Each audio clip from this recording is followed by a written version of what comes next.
All right, college football addiction. Talking a little bit about this Ole Miss loss to LSU down in Baton Rouge, 29-26 overtime game.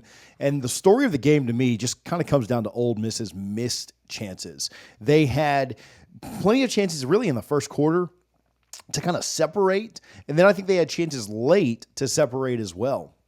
And they just couldn't get it done, right? A lot of things went wrong. The narrative coming into this game was both coaches struggled to win the big game, so somebody had to win it.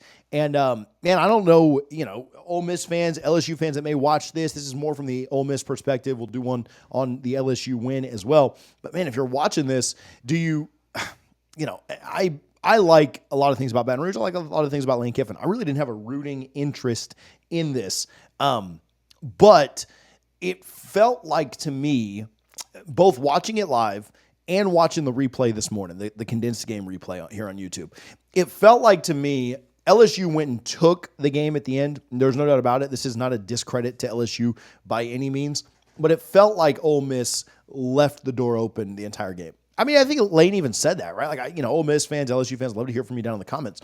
But it felt like Ole Miss had the game, dominated the game, should have won the game, possessed the ball better, just did a lot of things really, really well and just could not find a way to capitalize. I mean, in the first quarter alone, you had a dropped bomb that was a great pass by Dart that, whether he ends up scoring or not, I don't know, but probably ends up scoring, maybe ends up, moving the ball forward on the drive, whatever. You missed there.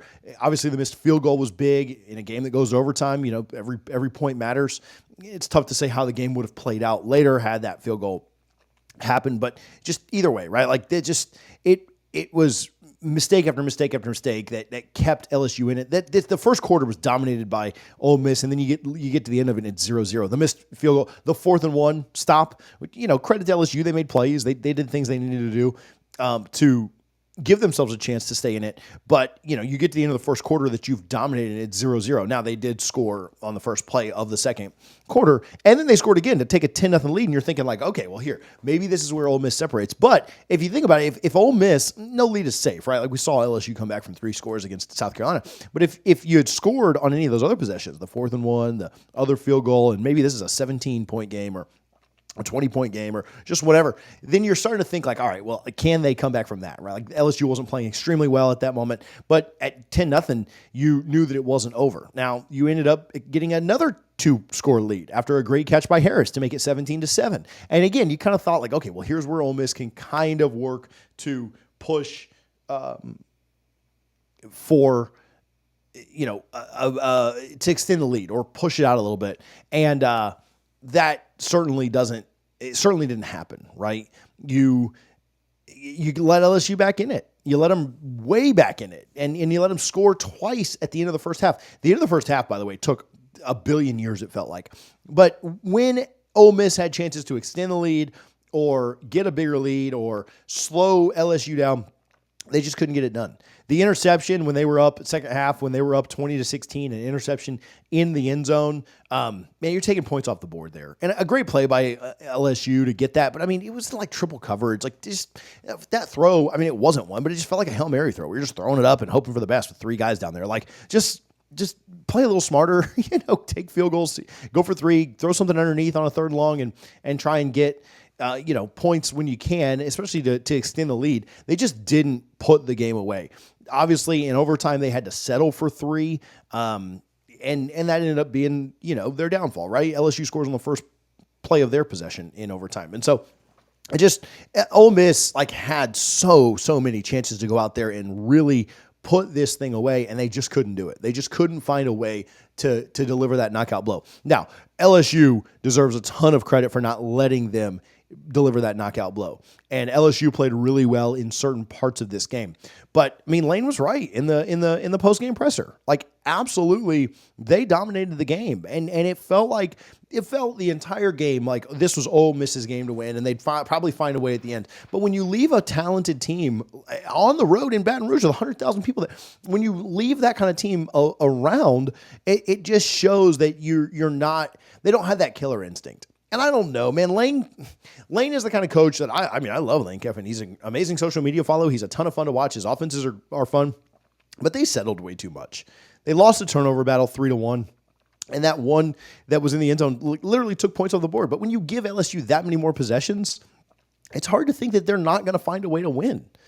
Not only did you lose the turnover battle 3-1, you had to settle for 5 field goals. Now, 4 of those in regulation, and LSU kicked 4 field goals in regulation. So it's not just Ole Miss that had to settle a lot. But, man, when you're the team with the lead and you can be the one to kind of put the dagger in or put your stamp on the game to finish it, they just didn't get close to necessarily doing that. And now their season, this hyped season that they had, I mean, going way back to the offseason, and we've learned a lot more about both teams since then, but going back to the offseason, I picked Ole Miss to win this game. I thought that they'd come in undefeated. Certainly didn't think they would lose to Kentucky earlier in the year. Thought they'd come in undefeated. I thought LSU would. LSU hasn't looked like necessarily a world beater this year. Maybe should have lost to South Carolina. Maybe should have lost here or there. But I thought that Ole Miss was the better team and the team that came in. I mean, they came in as the favorite too, on the road in Death Valley. How often is that happening? And they had their chances. They had their chances to put it away and solidify themselves. And by winning this game, you keep your playoff hopes alive. And I wouldn't say they're all the way dead, but obviously they need to win out. I can't see them getting in at 9-3 right now with the losses that they have. Maybe if enough chaos happens, they could. But it seems like everything that Ole Miss, this hyped team of like, hey, their schedule sets up well. They've got this most prolific offense, Jackson Dart, Heisman candidate, type stuff. It seemed like they'd have a really good shot to get there. A lot of that is on life support now. I mean, I don't know what the ESPN metrics are. If somebody knows them, feel free to comment them. But it seems like their playoff hopes are probably on life support at this moment. Need to win out for sure to have a shot. And I think if they win out, they'd probably be in. But are you confident they win out at this point? I'm not. I love Lane.